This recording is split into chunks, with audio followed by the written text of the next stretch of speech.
Sistema Informativo de Canal 1 presenta CMI Última Emisión. Habrá diálogo y seguirá paro. Presidente Duque se reúne con Comité Nacional de Paro. Hay que saber entender y leer lo que está pasando en las calles en Colombia en este momento. Procurador insiste que diálogo debe ser sin condiciones. Gremios insisten en tributaria y piden que marchas sean pacíficas. Fatal historia. Murió estudiante a quien le estalló una papa bomba. Iglesia pide liberación de retenidos por el ELN en la zona pacífica. Pago histórico a productores de café. Van 8 quemados por pólvora. Aumentan quejas contra el sistema de salud. Medicamentos y citas las principales inconformidades. ¿Cuáles son los efectos de los aranceles al acero y aluminio que Trump impondrá a Brasil y Argentina? Y en deportes, hinchas del América denuncian que revendedores se quedaron con las boletas del juego de la final. Messi logra nuevo récord y alcanza su 6º Balón de Oro. Buenas noches, bienvenidos a CMI Última Emisión. Habrá diálogo entre el Comité Nacional del Paro y el presidente Iván Duque, pero el presidente dijo que no aceptará imposiciones, mientras que los sindicatos y los estudiantes aseguran que mantendrán el nuevo paro de 24 horas para este miércoles. Después de 12 días de protestas, mañana finalmente el Comité Nacional de Paro se reunirá con el presidente Iván Duque, atendiendo el llamado del mandatario. La conversación es justamente para que entre todos entendamos cuál es la genuina razón del malestar y la abordemos entre todos. Pero lo que yo sí estoy en desacuerdo es que una conversación la pongamos sobre la base de ultimátums y exigencias. Porque ¿quién ha llevado la carga de todo esto? Pérdidas de $1 billón en una semana. Y entonces yo me pregunto, ¿será que el gobierno no ha escuchado a los sectores que está ahí? El jefe de Estado aseguró durante un evento del Canal 1 que se trata de un diálogo y no de una imposición. Lo que a mí me llama la atención es que dicen aquí hay un pliego de exigencias. Y si no se atienden esas exigencias, seguimos en la calle. Entonces yo creo que ahí la conversación es distinta. Porque ahí la conversación deja de ser una conversación y se vuelve una exigencia.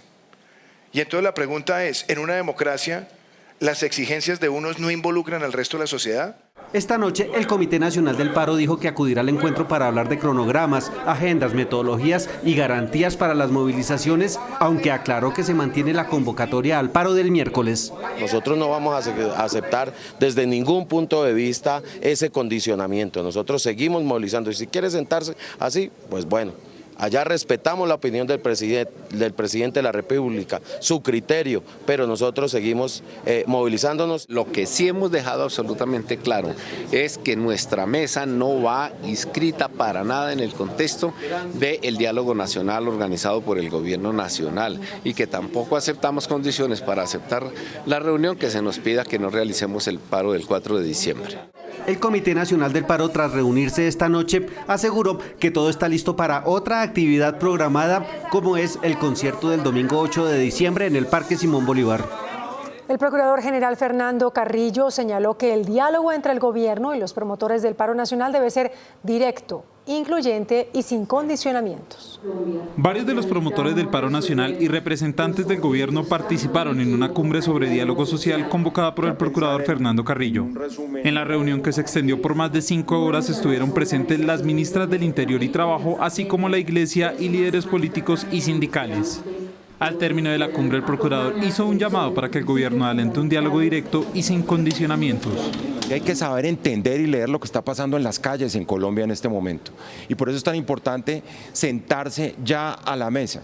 Un diálogo, aquí se dijo, inmediato, incluyente, efectivo, estratégico. Eso es lo que el país está reclamando. Hay que crear un clima de confianza. Lo primero es tratar de construir formas en las que se pueda tener un lenguaje que posibilite el acercamiento. El procurador pidió que se erradique la violencia de las manifestaciones. Y el sector empresarial insistió en que se sumen otros sectores al diálogo y además pidió que la reforma tributaria sea aprobada en el Congreso. Durante el foro del Canal 1 se recalcó la importancia del sector privado en el crecimiento económico y social del país. Aquí quisimos darle un poco de voz al sector privado, que es gran jalonador de empleo, empuja por el desarrollo del país. Los gremios recalcaron la necesidad de una estabilidad jurídica y tributaria para impulsar el crecimiento y la generación de empleo. Teníamos unas reglas de juego que fueron reglas que de alguna forma fueron importantes para que se diera la dinamización del año 2019, que hoy en día están en entredicho. Esperamos que el Congreso realmente nos acompañe en una conversación, digamos, razonable y logremos antes de final de año tener realmente, digamos, unas condiciones tributarias que nos permitan afirmar lo que había sido dicho en la ley de financiamiento y ojalá mejorarlo. Advirtieron además pérdidas a causa de las protestas. En el caso de los alimentos y particularmente en la ciudad de Bogotá, la semana pasada se redujeron las ventas de pollo y huevo 24%. Y esto afecta a los consumidores.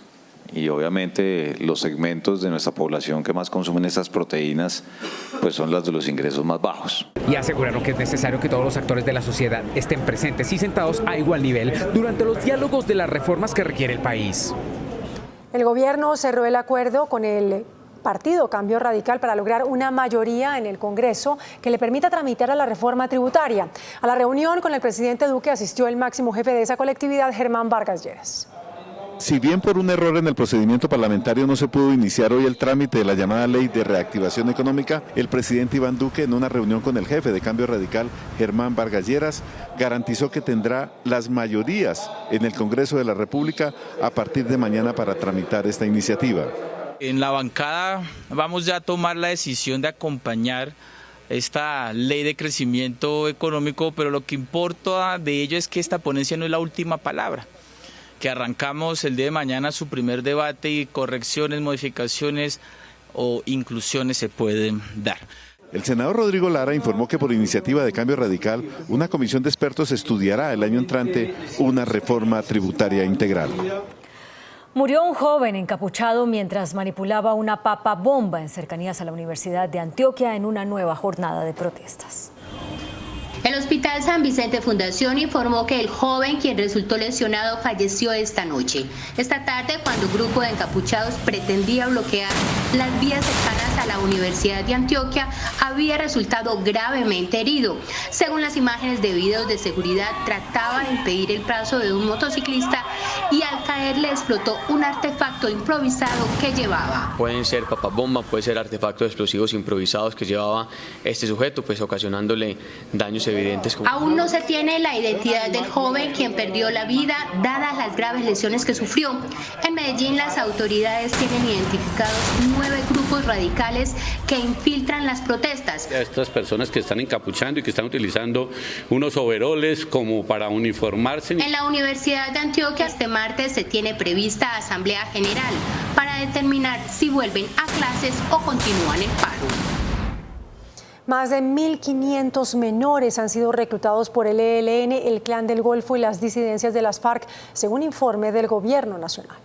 Desde 2007, la guerrilla del ELN ha reclutado forzosamente a 543 niños y niñas. Según los registros de las fuerzas militares, el reclutamiento hace parte de una política dictada por el Comando Central de esa guerrilla. Como consecuencia de impartir esas órdenes, han sido condenados por la justicia los comandantes identificados con los alias de Gavino, Antonio García y Pablo Beltrán. El Clan del Golfo ha reclutado a 846 menores desde 2007. En el caso de la disidencia de las FARC, el registro empieza desde el 1 de diciembre de 2016. Han reclutado a 79 menores. También llama la atención el caso de otros 38 que estaban en las filas de las antiguas FARC y pasaron a la disidencia, en contra del compromiso de entregarlos al Estado antes de la firma de la paz.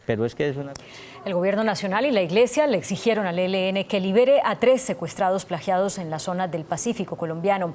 En una carta firmada por el arzobispo de Cali, los obispos de Quibdó, Apartadó, de Itzmina y también dirigida al Comando Central de la guerrilla, los jerarcas católicos le piden al grupo ilegal que deje en libertad a los comerciantes Diana María Toro, Freddy Rangel Cardona, así como al político Tulio Mosquera. La Procuraduría General de la Nación le pidió al Consejo de Estado que declare aprobadas las 16 curules de paz que se tramitaron en el Congreso para que el presidente de la República sancione el proyecto de ley. El concepto fue presentado dentro de la demanda que pretende dejar sin efectos el archivo de dicho proyecto de ley. Según la Procuraduría, los 50 votos a favor que obtuvo el proyecto eran suficientes para que fueran aprobadas, por lo que el presidente del Senado de la época, Efraín Cepeda, se equivocó al archivarlo. Para el Ministerio Público, tanto el secretario del Senado como el presidente de la corporación no tenían competencia para afectar el trámite del proyecto y truncar su promulgación y posterior control por parte de la Corte Constitucional. Por lo tanto, la Procuraduría General solicita que el presidente de la República sancione el proyecto que le otorga las 16 curules en la Cámara de Representantes a las víctimas del conflicto armado. El presidente del Congreso, Lidio García, denunció que el senador del Centro Democrático, Carlos Felipe Mejía, lo acusó de promover el paro nacional por haber recibido a los promotores de las protestas sociales. Llegó el senador Carlos Felipe Mejía a señalarme y a gritarme de que yo era el principal líder de la marcha en Colombia.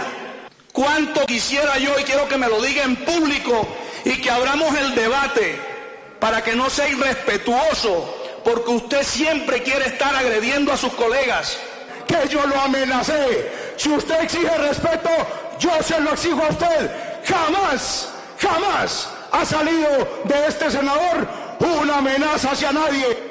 A mí me causa francamente vergüenza que de esta corporación hagan parte personas como el senador Carlos Felipe Mejía. Es un hombre hosco, patán.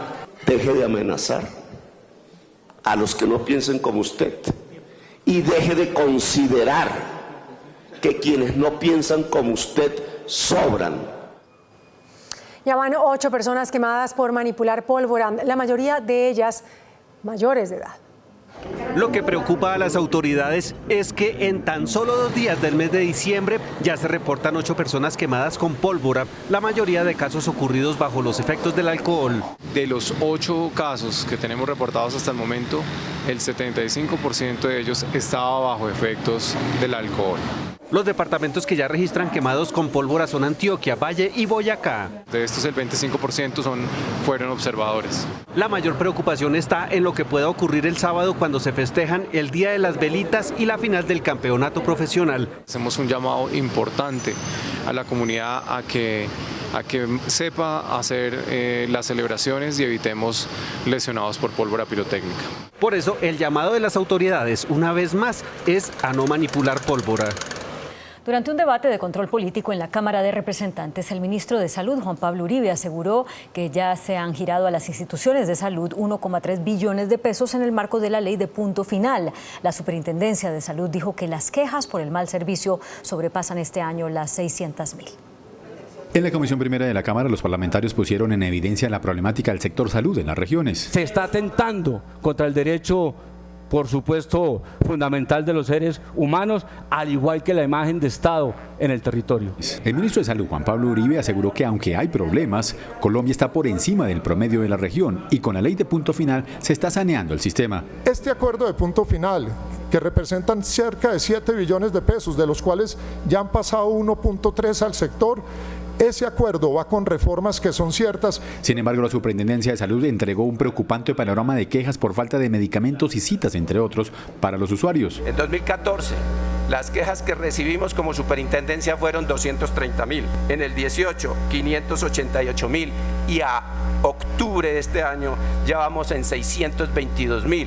Los parlamentarios le pidieron al gobierno escuchar a los promotores de las marchas que piden cambios estructurales al sistema de salud. Para que en este país las EPS no sigan programando las citas médicas o las citas con especialistas cuando ellos se les antoje la gana, sino cuando el paciente lo reclama. Señor ministro, esos son los temas estructurales que hoy piden en la calle algunos colombianos y que aquí en el Congreso estamos dispuestos a ayudarle a tramitar. El ministro de Salud dijo finalmente que el gobierno está abierto para promover cambios sin desconocer los avances. Después de 3 años, la carga de café se pagó a los productores por encima del $1.000.000 en las principales cooperativas del país. Después de la difícil situación en materia de precios del sector cafetero, que desde finales de 2017 inició un periodo de bajas cotizaciones, pasando desde $1.23 a $1 al siguiente año y llegando a su nivel más bajo en agosto de este año de 92,75 centavos de dólar la libra. Cambia la tendencia por problemas de oferta en el mercado mundial. Hoy el precio es de $1.22. La carga ya se paga por encima del billón de pesos, situación que no se daba desde 2016.